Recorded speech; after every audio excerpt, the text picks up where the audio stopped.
Welcome to study with Ghania.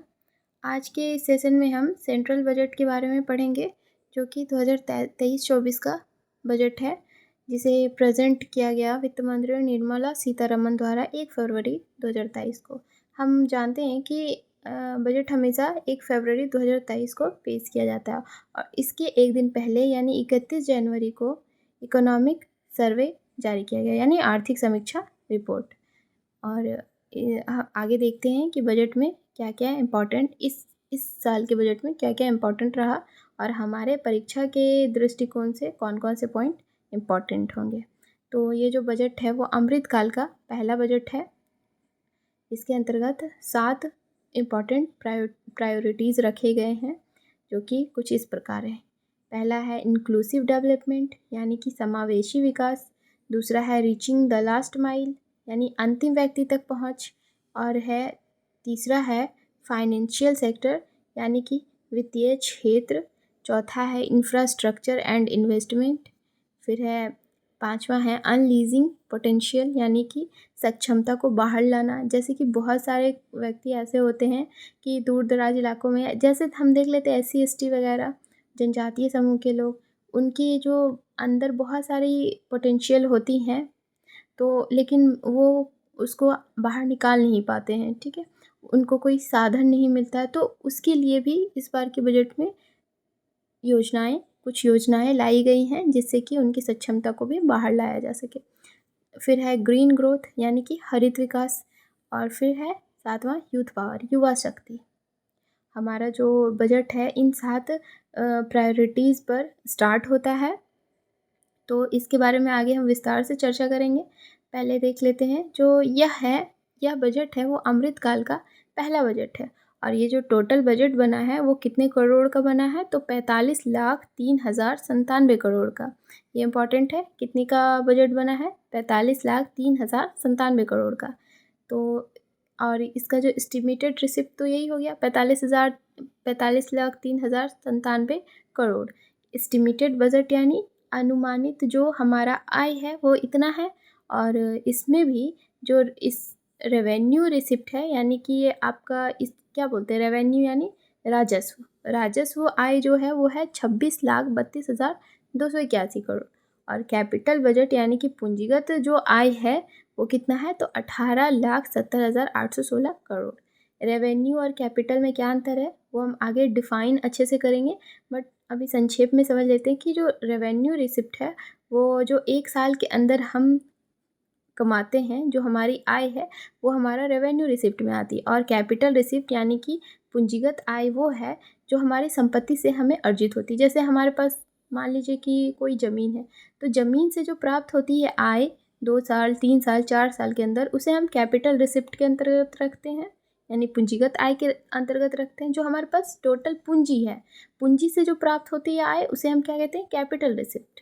ठीक, अब जैसे है आपका सरकार के पास सड़क है, ठीक है, सड़क के से जो टोल टैक्स आते हैं, ठीक है, सीमा शुल्क आते हैं, ये सब क्या हो जाएगा, कैपिटल रिसिप्ट हो जाएगा। और रेवेन्यू रिसिप्ट जैसे कि आपका GST हो गया, ठीक है, इसे हम रेवेन्यू रिसिप्ट के अंतर्गत रखते हैं।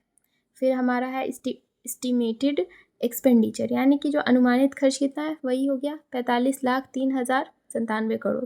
तो जो रेवेन्यू एक्सपेंडिचर है यानी राजस्व खर्च है वो कितना है, तो 45,02,136 करोड़। और पूंजीगत खर्च है यानी कैपिटल एक्सपेंडिचर है वो कितना है, तो 10,09,61 करोड़। फिर वही बात हो गई कि रेवेन्यू रिसिप्ट यानी राजस्व आय और कैपिटल रिसिप्ट यानी पूंजीगत आय। तो उसी प्रकार रेवेन्यू एक्सपेंडिचर यानी कि राजस्व खर्च, और है पूंजीगत एक्सपेंडिचर यानी कि पूंजीगत खर्च। तो इसको कैसे फ़र्क करेंगे, तो देख लीजिए, राजस्व जो हो गया वो एक साल के अंदर होने वाले खर्च। एक छोटे से सिंपल से एग्जाम्पल से समझ लेते हैं। पूंजीगत खर्च में मान लीजिए कि मोबाइल फ़ोन, अगर हमने नया मोबाइल फ़ोन लिया, अब वो मोबाइल फ़ोन ऐसा तो नहीं है कि साल भर चलेगा, वो तो हमारा एक प्रकार से पूंजी हो गया। तो उस पर जो मोबाइल ख़रीदने में जो हम पैसे लगाते हैं उसे हम पूंजीगत खर्च के अंतर्गत रखते हैं। और जो रेवेन्यू एक्सपेंडिचर है वो, उसको मान लीजिए आप फ़ोन अब लेते हैं तो उसमें नेट रिचार्ज के लिए कुछ पैसे डलवाते हैं, तो वो जो पैसे हैं वो किसके अंतर्गत जाते हैं, तो रेवेन्यू एक्सपेंडिचर के अंतर्गत जाते हैं। ठीक है, रेवेन्यू और कैपिटल में इतना फ़र्क आपको समझ में आ गया होगा इस एग्जाम्पल से। फिर आगे आते हैं इस बार का जो फिस्कल डेफिसिट हुआ यानी कि राजकोषीय घाटा जो हुआ इस बार का, वो जीडीपी का 5.9% है, यानी कि 17,86,816 करोड़। और राजस्व डेफिसिट यानी राजस्व घाटा जो है, रेवेन्यू डेफिसिट है, वो कितना हुआ, तो जीडीपी का 2.9% यानी कि 8,69,855 करोड़ रुपया। ठीक है, इस बात को ध्यान में रखना है कि फिस्कल डेफिसिट अलग है और रेवेन्यू डेफिसिट अलग है, दोनों अलग अलग डेफिसिट है। तो फिस्कल डेफिसिट हमारा रहा है जीडीपी का 5.9% और जो रेवेन्यू डेफिसिट है वो कितना है, जीडीपी का 2.9%। अब है इफेक्टिव रेवेन्यू डेफिसिट है जीडीपी का 1.7% यानी 4,99,867 करोड़ रुपए। फिर हम आते हैं प्राइमरी डेफिसिट यानी जो प्राथमिक घाटा है, वो जीडीपी का 2.3% यानी 7,06,845 करोड़। अब हम इस बात को ध्यान में रखेंगे कि ये जो प्राइमरी डेफिसिट है यानी प्राथमिक घाटा है, वो किस प्रकार निकाला जाता है। तो जो पूंजीगत प्राप्ति होती है हमारी, कैपिटल जो रिसिप्ट है, और उसमें जो घटाएंगे हमारा जो कैपिटल एक्सपेंडिचर है, उसको घटाने के बाद जो घाटा होता है उसे हम क्या कहते हैं, प्राइमरी डेफिसिट यानी कि प्राथमिक घाटा। ठीक है, अब हम आते हैं आगे, देखते हैं कि सेंट्रल रेवेन्यू एंड एक्सपेंडिचर, मतलब कि जो केंद्रीय आय है और व्यय है, कहाँ से कितना आय हुआ सेंटर को और कहाँ कितना खर्च हुआ। ठीक है, तो सबसे पहले हम आय देख लेते हैं, यानी कि रूपी कम्स फ्रॉम। ठीक है, तो सबसे ज़्यादा पैसे सरकार को किस मद से प्राप्त हुए, तो वो है बोरोइंग यानी उधार। अब केंद्र सरकार अपने देश को चलाने के लिए ऋण लेती है, यानी वर्ल्ड बैंक है ना, वर्ल्ड बैंक से अगर ऋण ली तो वो जो ऋण है वो रेवेन्यू का सबसे बड़ा स्रोत है, और ये कितना है, तो 34%। फिर आते हैं उसके बाद जो दूसरा मद है आय का, वो है जीएसटी। इसमें जीएसटी कितना है, 17%। फिर है आपका आ जाता है कॉरपोरेशन टैक्स से 15% का आय होता है, इनकम टैक्स से भी 15% का आय होता है, और कस्टम ड्यूटीज़ है उससे 4% का आय होता है। कस्टम ड्यूटीज़ यानी सीमा शुल्क से कितना प्राप्त होता है, तो 4%। फिर है यूनियन एक्साइज ड्यूटी से कितना प्राप्ति हो रही है, तो 7% की। ठीक है, यानी कि केंद्रीय उत्पाद शुल्क। ठीक है, अब हम खर्च देख लेते हैं। रुपी गोज़ टू, मतलब कहाँ कितना पैसा खर्च हो रहा है सरकार का, किस मद में सबसे अधिक हो रहा है और किस मद में सबसे कम हो रहा है। तो सबसे अधिक खर्च जो हो रहा है वो इंटरेस्ट पेमेंट पे कितना हो रहा है, 20%। इंटरेस्ट पेमेंट हम कुछ इस प्रकार समझते हैं। अब रुपी कम्स फ्रॉम कहाँ से आई, बोरोइंग यानी कि उधार से आई। अब उधार जो लिया गया है वर्ल्ड बैंक से, तो हम एक चीज़ देखते हैं, अगर हम उधार लिए तो उस पर कुछ ना कुछ तो हमको इंटरेस्ट पेमेंट करना पड़ेगा ना कुछ ब्याज देना पड़ेगा। तो वही ब्याज है यहाँ पे, इंटरेस्ट पेमेंट कितना, 20%। सबसे अधिक जो रुपए खर्च होते हैं वो हमारा इंटरेस्ट पेमेंट में खर्च होते हैं। फिर आ जाता है state shares of taxes and duties, मतलब राज्यों के जो शेयर्स होते हैं टैक्सेस में और ड्यूटीज़ में, उस पर 18% खर्च होते हैं। फिर सेंट्रल सेक्टर जो स्कीम है उसमें खर्च होते हैं 17%। फिर डिफेंस में 8% का खर्च होता है। Finance commission and other transfer में 9% खर्चा होता है। और सेंट्रली स्पॉन्सर्ड स्कीम्स है जो केंद्र सरकार स्पॉन्सर करती है जो स्कीम, तो विभिन्न योजनाएं जो स्पॉन्सर करती हैं उसमें 9% पैसे जाते हैं। ठीक है, ये हमारे जो रिसिप्ट है टोटल कहाँ से कौन से पैसे आते हैं और कहाँ कौन से पैसे जाते हैं, ये हमने एक डायग्राम से इजी तरीके से समझ लिया है। ठीक, अब एक बात ध्यान रखिएगा कि इसमें जो भी पॉइंट है वो सारे इम्पोर्टेंट पॉइंट मैंने बजट से सारे इम्पोर्टेंट पॉइंट निकाले हैं, और ये एग्ज़ाम के पॉइंट ऑफ व्यू से सारे पॉइंट काफ़ी इम्पोर्टेंट हैं। अब आते हैं फिस्कल डेफिसिट। तो जो फाइनेंशियल ईयर 2023-24 है, तो इसका फिस्कल डेफिसिट यानी राजकोषीय घाटा कितना रहने वाला है, तो 5.9%। ठीक है, कब, तो फाइनेंशियल ईयर 2023-24 में। फिर आते हैं रेवेन्यू डेफिसिट, यानी कि राजस्व घाटा कितना रहने वाला है फाइनेंशियल ईयर 2023-24 में, 2.9%। अभी हमने ऊपर भी देखा था इस चीज़ को, राजकोषीय घाटा एवं राजस्व घाटा। फिर है physical deficit on track to reach below 4.5% by financial year 2025-26, यानी कि जो फाइनेंशियल ईयर 2025-26 आएगा तब तक जो हमारा फिजिकल डेफिसिट है यानी राजकोषीय घाटा है उसे 4.5% तक लाने का लक्ष्य रखा गया है। अभी वर्तमान में कितना है फिजिकल डेफिसिट, तो 5.9% यानी फाइनेंशियल ईयर 2023-24 में, और 2025-26 में कहाँ लाने का इसको लक्ष्य रखा गया, तो 4.5% पे। ठीक, अभी हमने देखा कैपिटल एक्सपेंडिचर यानी पूंजीगत व्यय और राजस्व व्यय यानी रेवेन्यू एक्सपेंडिचर। तो इसे विस्तार से जान लेते हैं।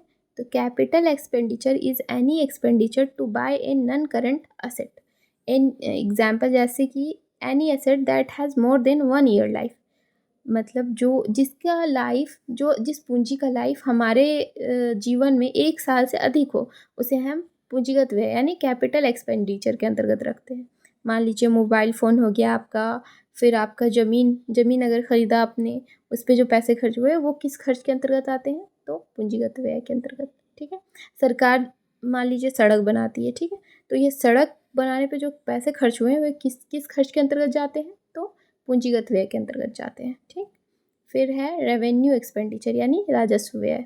यहाँ हम कैपिटल एक्सपेंडिचर और रेवेन्यू एक्सपेंडिचर में डिफरेंस देख रहे हैं। ठीक है, तो कैपिटल एक्सपेंडिचर समझ में आ गया। अब रेवेन्यू एक्सपेंडिचर क्या है वो देखते हैं। तो revenue expenditure are those expenditure that do not result in the creation of asset, मतलब इसका जो रिजल्ट है वो एसेट है ना, यानी संपत्ति का क्रिएशन नहीं करता है ये।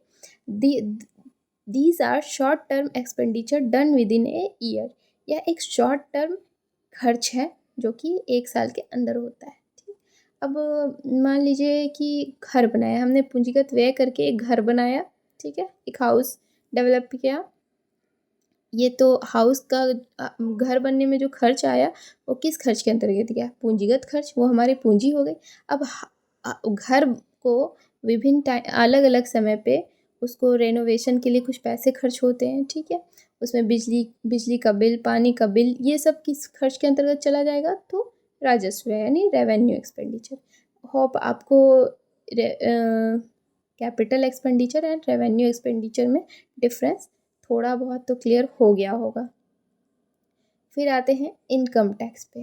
तो सरकार ने इस बार इनकम टैक्स क्या रखा है वो हम देख लेते हैं। तो 7 लाख तक की इनकम टैक्स को फ्री कर दिया गया, और जो इसमें सबसे इम्पॉर्टेंट चीज़ है वो ये है, टैक्स स्लैब जो है वो 6 से घटाकर 5 कर दिया गया है। ठीक है, अब आगे देखते हैं। कह रहा है कि 0 से 3 लाख पर 0% इंटरेस्ट रेट है, फिर 3 से 6 लाख पे 5% इनकम टैक्स है, फिर 6 से 9 लाख पे 10% इनकम टैक्स है, फिर 9 से 12 पे 15% टैक्स है, 12 से 15 लाख आय पे 20% टैक्स है, और 15 लाख टू एबव यानी 15 लाख से ऊपर पे 30% टैक्स है। ठीक है, उच्चतम अधिभार कर को 37% से घटाकर 25% कर दिया गया है। ये भी काफ़ी इम्पोर्टेंट है और ये भी काफ़ी इम्पोर्टेंट है। फिर देखते हैं, अब हम आ जाते हैं जो हमने 7 प्रायोरिटीज़ देखी इस बजट में, यानी 7 प्रायोरिटी जिसे सप्तऋषि नाम भी दिया गया है, प्रायोरिटी जिसे सप्तऋषि के नाम से जाना गया है। जो पहला प्रायोरिटी है वो है ग्रीन ग्रोथ। ठीक है, ग्रीन ग्रोथ के अंतर्गत हम देखते हैं कि क्या क्या प्रोग्राम और उसके लक्ष्य क्या क्या रखे गए हैं। तो पहला है green credit programme to be launch to incentivise sustainable action. ठीक है, ग्रीन क्रेडिट प्रोग्राम जो लाया गया है वो सस्टेनेबल एक्शंस यानी सतत विकास के लिए लाया गया है। ठीक है, फिर है PM Pranam to be launch to incentivise state and duties to promote alternative fertilisers. ये क्या है, ये पीएम प्रणाम जो योजना लाया गया है इसे ये लॉन्च किया जाएगा उस किसके लिए, तो राज्यों तथा केंद्र शासित प्रदेशों में जो जैविक उर्वरक हैं उसको प्रमोट करने के लिए। यानी अभी जो हमारे देश में खेतों में रासायनिक उर्वरकों का प्रयोग हो रहा है, तो उसकी जगह पे जैविक उर्वरकों के प्रयोग को प्रमोट किया जाएगा। किस योजना के तहत, तो पीएम प्रणाम योजना के तहत। हम इसका फुल फॉर्म देख लेते हैं, बहुत सारे एग्ज़ाम्स में फुल फॉर्म भी पूछ लिए जाते हैं। तो पीएम प्रणाम प्रोग्राम का फुल फॉर्म है PM programme for restoration awareness nourishment and amelioration of mother earth. ठीक है, अब आते हैं second number, Amrit Dharohar programme to be implemented over next 3 years for optimal usages of wetland. यानी कि जो आर्द्र भूमि है उसको तथा जैव विविधता को बढ़ावा देने के लिए अमृत धरोहर प्रोग्राम चलाया गया है। कितने वर्षों के लिए? अगले 3 वर्षों के लिए। ठीक है, 3 वर्षों में जो यूजेज हैं, ऑप्टिमल यूजेज हैं आर्द्र भूमि के, उसको बढ़ाने के लिए अमृत धरोहर स्कीम चलाया जाएगा। ठीक है, फिर आते हैं गोवर्धन स्कीम पे। ठीक है, तो गोवर्धन स्कीम क्या है? 500 new waste to wealth plants to be established under this scheme. इस स्कीम के अंतर्गत क्या किया जाएगा कि वेस्ट टू वेल्थ यानी कचरे से खाद बनाने के लिए प्लांट का स्थापित किए जाएंगे, जो कि किस स्कीम के तहत? तो गोवर्धन स्कीम के तहत। कितने प्लांट स्थापित होंगे? तो 500 नए प्लांट स्थापित होंगे। गोवर्धन का फुल फॉर्म है galvanising organic bio agro resources धन। ठीक, आगे जो प्रोग्राम है ग्रीन ग्रोथ के अंतर्गत वो है MISHTI programme to be taken up from mangrove plantation along coast line. अब ये क्या कह रहा है? तो मिस्टी जो प्रोग्राम है वो शुरू किया जाएगा मैंग्रोव पौधारोपण के लिए। कहाँ पे? तो तटीय क्षेत्रों में। ठीक है, अब आगे देखते हैं मिस्टी का फुल फॉर्म क्या है। तो mangrove initiative for shore line habitat and tangible incomes. फिर अगला प्रोग्राम है national green hydrogen mission with outlay of 19,700 crore will be facilitate transition to economy to low carbon intensity. Target is to reach annual production of 5 MMT by 2030। अब कह रहा है कि 19,700 रुपये की लागत से शुरू किए गए इस मिशन के मदद से अर्थव्यवस्था को, इकोनॉमी को यानी अर्थव्यवस्था को लो कार्बन इंटेंसिटी मानी निम्न कार्बन सघनता वाली स्थिति में ले जाने का प्रोग्राम है। ठीक है, इसके अंतर्गत 2030 तक 5 मिलियन मीट्रिक टन वार्षिक उत्पादन का लक्ष्य रखा गया है। इतना आपको समझ में आ गया। फिर आते हैं ये लास्ट हमारा इस ग्रीन ग्रोथ के अंतर्गत जो लास्ट प्रोग्राम क्या है, कौन सा है? ये ग्रीन ग्रोथ प्रायोरिटी है। ठीक है, लाइफ स्टाइल फॉर इन्वायरमेंट, मतलब कि पर्यावरण के प्रति जो सजग जीवन शैली होती है उसको गति देने के लिए पर्यावरण के लिए लाइफ प्रोग्राम की चर्चा की गई है बजट में। फिर हम आते हैं यूथ पावर प्रायोरिटी के अंतर्गत हम जो देखते हैं प्रोग्राम वो है पीएम कौशल विकास योजना 4.0 on job training industry partnership new age courses like AI robotics 3D printing coding. हम इन सभी कोर्सेज को इसके अंतर्गत शामिल करेंगे। कौन कौन सा है? आर्टिफिशियल इंटेलिजेंस है, रोबोटिक्स है, 3D प्रिंटिंग है तथा कोडिंग। इन सभी जो पाठ्यक्रम हैं, कोर्सेज हैं, इन्हें किसके अंतर्गत शामिल किया गया है? तो पीएम कौशल विकास योजना 4.0 के अंतर्गत।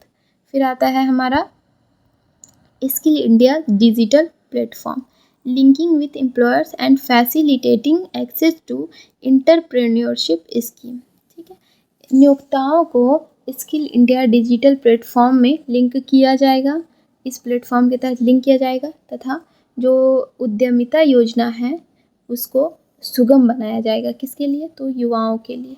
ठीक है, फिर आते हैं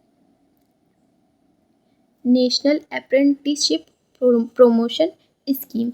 इस स्कीम के तहत देखते हैं to provide stipend support to 47 lakh youth in 3 years under DBT।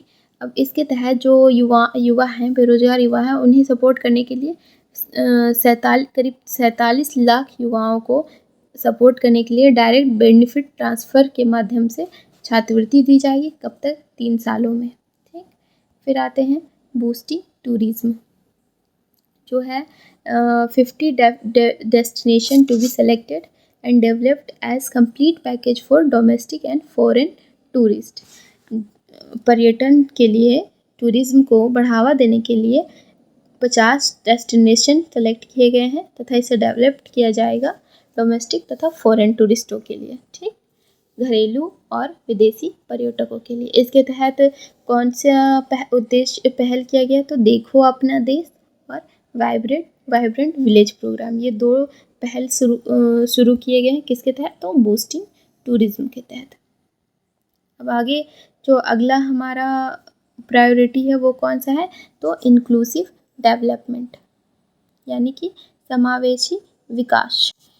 समावेशी विकास के अंतर्गत हम देखते हैं enhance education expenditure 2.9% of GDP in financial year 23, यानी जो फाइनेंशियल ईयर 2023 है उसमें GDP का 2.9% किसके लिए रखा गया है, तो शिक्षा पे खर्च के लिए, एजुकेशन एक्सपेंडिचर के लिए। Atmanirbhar Bharat horticulture clean plant programme to boost production of high value horticultural crops, ठीक है। कहने का मतलब ये है कि इस जो है आत्मनिर्भर बागवानी जो फसल है, आत्मनिर्भर भारत बागवानी स्वच्छ प्लांट प्रोग्राम, फसल प्रोग्राम जो है, इसका शुभारंभ करने की योजना बनाई गई है तथा इसके प्रोडक्शन को बूस्ट करने के लिए जो हाई वैल्यू जो बागवानी फसलें हैं उन मतलब उसको आगे बढ़ाया जाएगा, बूस्ट किया जाएगा प्रोडक्शन को। फिर आता है 20 lakh credit for animal husbandry, dairy and fisheries sector, मतलब 20 लाख रुपए का ऋण लिया जाएगा, किसके लिए, एनिमल पशुपालन के लिए, दुग्ध के लिए और मत्स्य पालन के लिए। कितने लाख रुपए का क्रेडिट दिया जाएगा, तो 20 लाख करोड़ का। Support to making India a global hub for millets, अनाजों को मोटे अनाज इस वर्ष कौन सा मतलब हमारा है, तो मोटे अनाजों का, तो इसके लिए श्री अन्न नाम रखा गया है बजट में, मोटे अनाजों को प्रमोट करने के लिए, ग्लोबल हब, इंडिया को एक ग्लोबल हब बनाने के लिए। तो इसके लिए जो इंस्टीट्यूट बनाया गया वो कहाँ है, तो हैदराबाद में। अब आगे कह रहा है 157 new nursing colleges to be established, मतलब 157 नए नर्सिंग कॉलेज स्थापित किए जाएंगे। Sickle cell anaemia elimination in 2047, मतलब 2047 तक जो सिकल सेल एनीमिया है इसका उन्मूलन किया जाएगा, इसका लक्ष्य रखा गया है। फिर आगे कहता है 2.5% 2025 तक स्वास्थ्य पर खर्च करने का लक्ष्य रखा गया है। अगला देखते हैं हम, अगली प्रायोरिटी हमारी क्या है, तो इन्वेस्टमेंट इन इंफ्रास्ट्रक्चर, यानी अवसंरचना पर निवेश। तो इसमें क्या कह रहा है, तो है urban infrastructure in tyre 2 and 3 cities विया एस्टेब्लिशमेंट ऑफ UIDF। अब जो है इसके लिए जो निधि का प्रबंधन है वो किसके द्वारा किया गया है, तो राष्ट्रीय आवास बैंक द्वारा।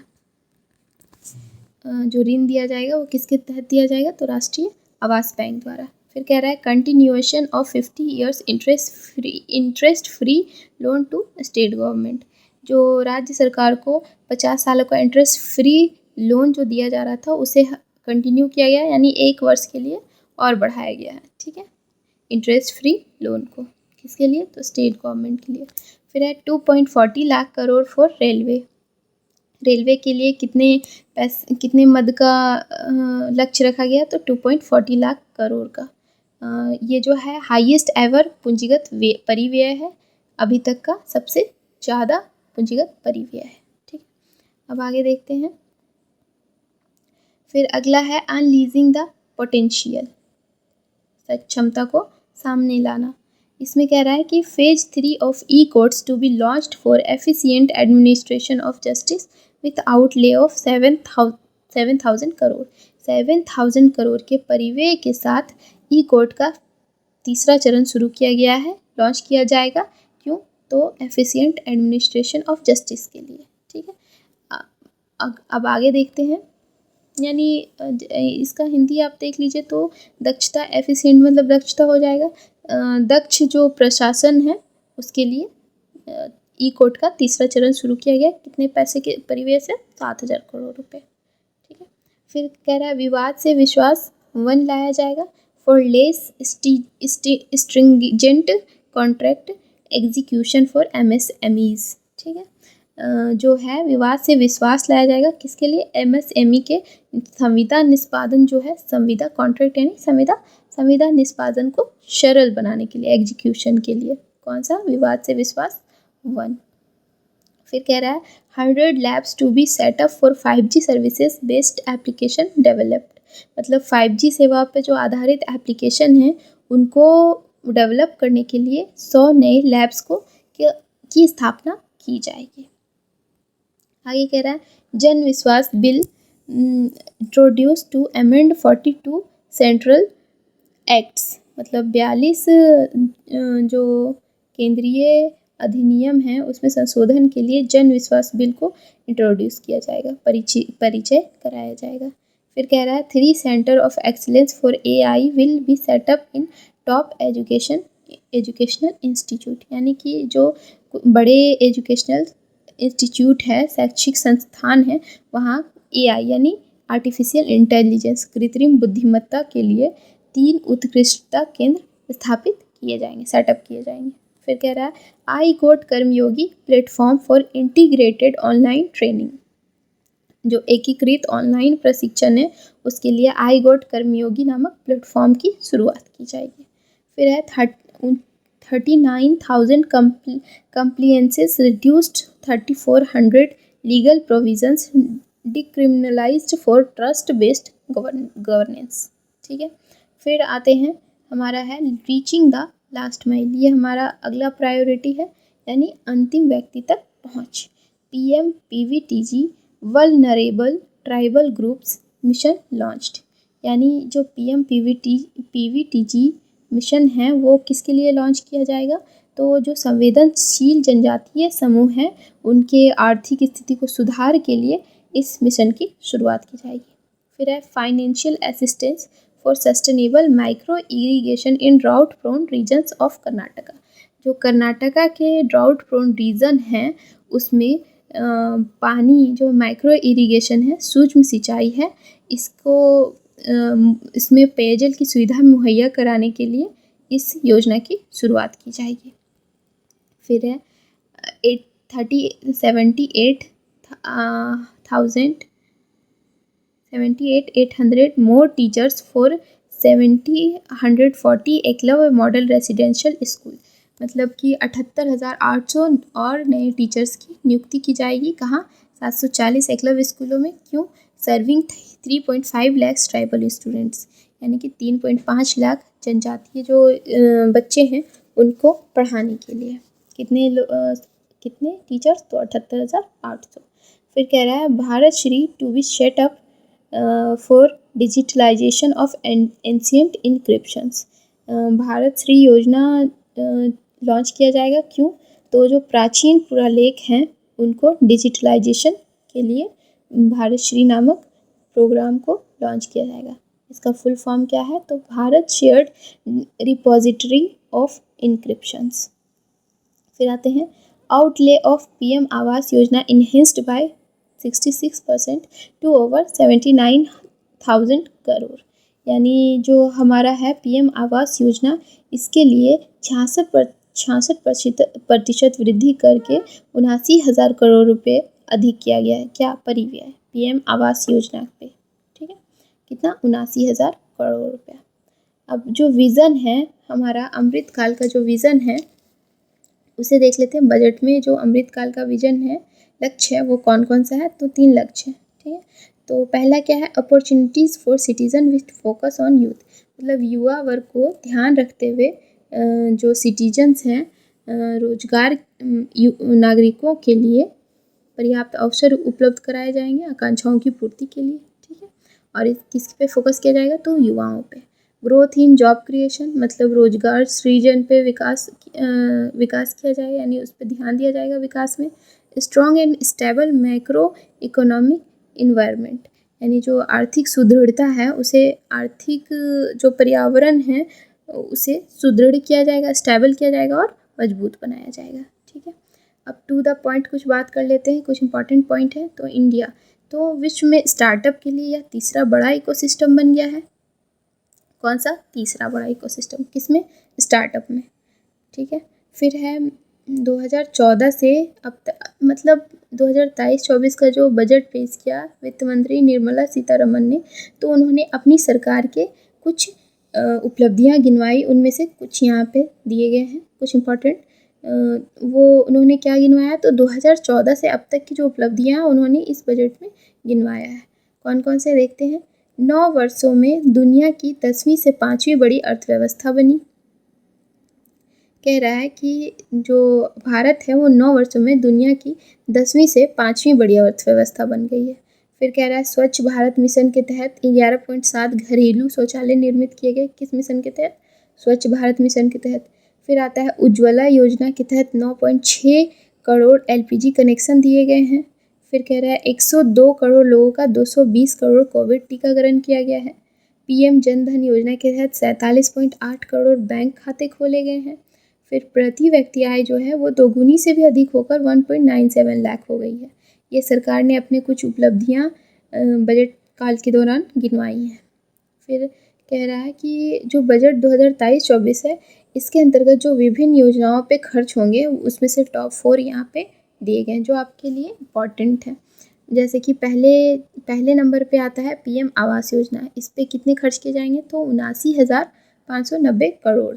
फिर आता है जल जीवन मिशन, इस पे 70,000 करोड़ खर्च किए जाएंगे।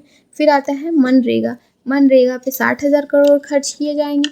फिर आता है आपका PM किसान योजना पे 60,000 रुपये खर्च किए जाएंगे। यानी मनरेगा और PM किसान योजना पे 60,000 रुपये खर्च किए जाएंगे। और सबसे ज़्यादा किस योजना पे खर्च हो रहा है, तो PM आवास योजना। सेकंड नंबर पे कौन है, तो जल जीवन मिशन। फिर कह रहा है 2023-24 में जो प्रमुख मदों पे व्यय होंगे वो कौन कौन से, तो पहला है वो हमारा ब्याज अदायगी है, ठीक है, इंटरेस्ट पेमेंट। और दूसरे नंबर पे आता है परिवहन पे कितना खर्च किया जाएगा, तो 5,17,034 करोड़ रुपये। फिर आता है रक्षा 4,32,720 करोड़ रुपये। फिर आता है ग्रामीण विकास 2,38,204 करोड़ रुपये। फिर आता है शिक्षा 1,12,899 करोड़ रुपये, ठीक है। सबसे पहला कौन आता है, परिवहन, फिर रक्षा, फिर ग्रामीण विकास, फिर आता है शिक्षा। कौन से बजट में, 23-24 के सेशन में। अब आता है 22-23 में, 2022-23 फाइनेंशियल ईयर जो 2022-23 थे उसमें जो विभिन्न मंत्रालयों पर खर्च किए गए वो कौन कौन से थे, तो जो टॉप 5 हैं वो कुछ इस प्रकार है। पहला जो हमारा आता है वो रक्षा मंत्रालय है, 5.94 लाख करोड़ रुपए। फिर आता है सड़क परिवहन एवं राजमार्ग मंत्रालय, इस पे कितने खर्च किए गए, तो 2.70 लाख करोड़। फिर आता है रेल मंत्रालय 2.41 लाख करोड़। फिर आता है खाद्य व सार्वजनिक वितरण 2.06 लाख करोड़। फिर आता है गृह मंत्रालय 1.96 लाख करोड़। सबसे ज़्यादा जो मंत्रालय पर खर्च किया गया कौन है, रक्षा मंत्रालय, फिर सड़क मंत्रालय, फिर रेल मंत्रालय, फिर खाद्य मंत्रालय और दूसरा है 5वां है गृह मंत्रालय। अब जो हमारा 7वां प्रायोरिटी है सप्तऋषि प्रोग्राम में वो है फाइनेंशियल सेक्टर, यानी कि वित्तीय क्षेत्र। अब इसमें देख लेते हैं क्या बोल रहा है। 50 year interest free loan to states, जो राज्य सरकारों को 50 सालों का इंटरेस्ट फ्री लोन मिल रहा था उसे एक 1 ईयर के लिए और एक्सपेंड किया गया है, ठीक है, बढ़ाया गया है। फिर कह रहा है physical deficit of 3.5% of GSDP allowed for states के लिए जो GDP का 3.5% अलाउ किया गया है। क्या, राजकोषीय घाटा कितना अलाउ किया गया, 3.5%। फिर आते हैं फिजिकल डेफिसिट ऑफ 2022-23 इज 6.4%।